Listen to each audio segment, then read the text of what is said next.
Raphtalia, the first real companion of Naofumi's and his sword, is the main female heroine of the Rising of the Shield Hero series. She is strong-willed, courageous, and full of heart. Raphtalia's character is one of personal growth, and through her own journey she had also quickly grew in popularity amongst fans when the anime aired in 2019. With Shield Hero's second season now in full swing, today I have 10 facts about Raphtalia.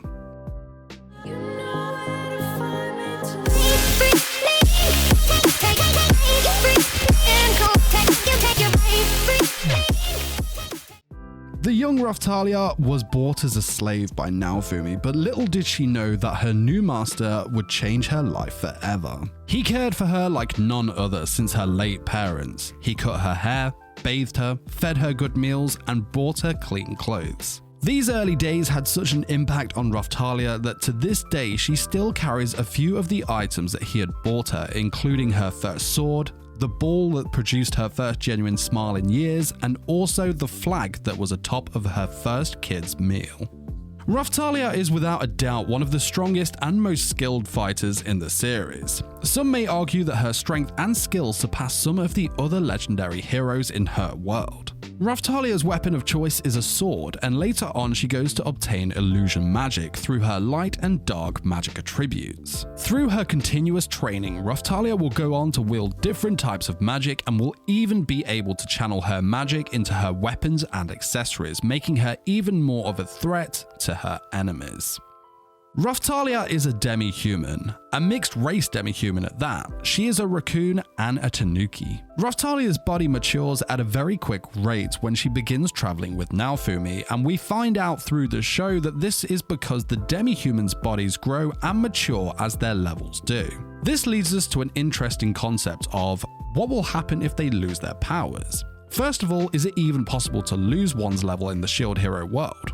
Well, kind of. We actually got an answer to this as Naofumi's party traveled to Glass's world. All their levels are reset, including Raphtalia's, which meant she reverted back to her childlike state. Raphtalia is a girl that isn't really all that in touch with her feminine side. Yes, we got a couple of fan service moments in the anime in which she was trying to gain the attention of a certain man she likes, but other than that, she is more of a warrior. Her priorities are elsewhere. She spends a lot of her time training and honing her skills. Her end goal is to rebuild her village, and to do that, she focuses her efforts on building up her strength, not just physically, but mentally too. Naofumi actually feels at fault for this. He feels that because he was the one who raised her, he must have done something wrong, as Raphtalia didn't have many girly traits, but we know that Raphtalia wouldn't have it any other way. Did you know that Raphtalia will also be a hero? Now, she doesn't become a legendary hero like that of Naofumi, Motoyasu, etc., but a vassal hero like that of Glass and Lark. What is a vassal hero and how do they differ? Well, the vassal weapons are like support for the legendary weapons. For each legendary hero, there are also 2 vassal heroes that will support them in their goal of defeating the waves of catastrophe. They have a lot of the same powers as a legendary weapon wielder, except the legendary hero has full authority over that of the vassal hero and can even demote them from their weapon if they believe they are abusing their powers. As for Raphtalia, she will become the vassal hero of the katana in Glass's world. Though in the web novel she wields the vassal hammer, I personally think the katana suits our girl much better. One of the most looked into aspects of Raphtalia is her feelings and relationship with Naofumi. Their relationship is a somewhat complicated one. She was originally terrified of Naofumi due to her past trauma, but ended up falling in love with the man. Raphtalia would do anything to put a smile on his face, and luckily the feelings go both ways in that regard. The complication is that Naofumi sees himself as a father figure to Raphtalia, and despite her acts of trying to get him to see her as a woman in an attractive way, this still remains a stumbling block. Luckily, the two do share common feelings: trust, dependability, the need to protect the other and make the other one happy. So, time will tell. Now, if you do want to know more about Raphtalia's feelings and why she loves Naofumi, I made a full video going into it in more detail. I'll leave a link to that video at the end of this one.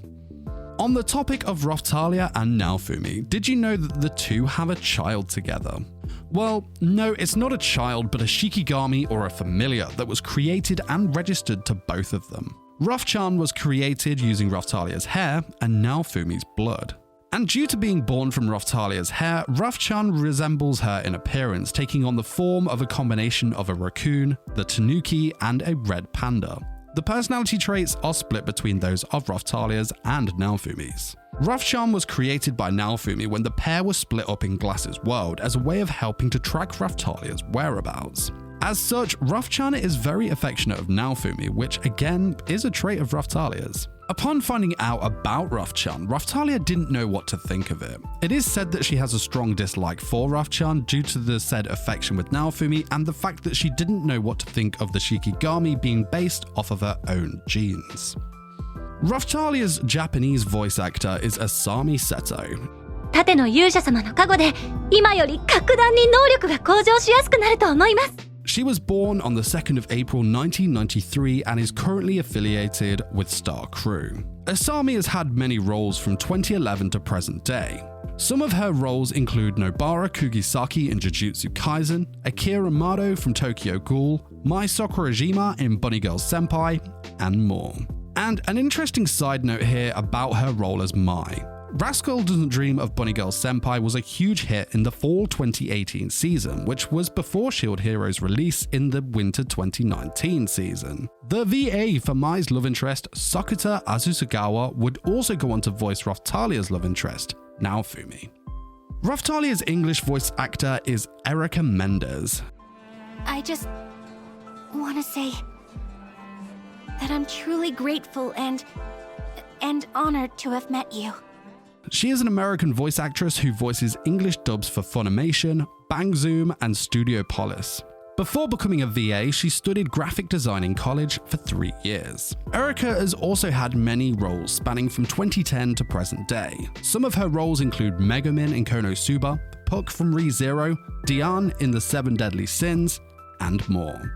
Now, did you know that Erica's first major VA gig was actually Pac-Man in the 2013 Pac-Man and the Ghostly Adventures video game?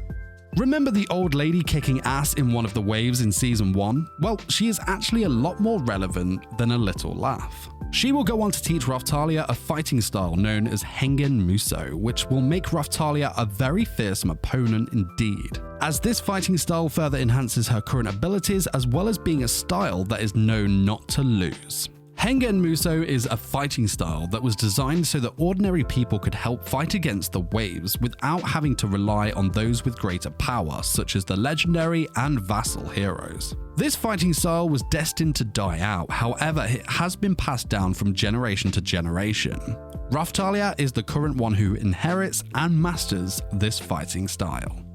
And that is it for Raphtalia. I hope you learned something new from today's video, or at least enjoyed revisiting some of these facts on our best girl. Whilst you wait for more Shield Hero content, make sure to click the video link here to see a more in-depth video diving into Raphtalia's feelings for Naofumi and why it is that she loves him.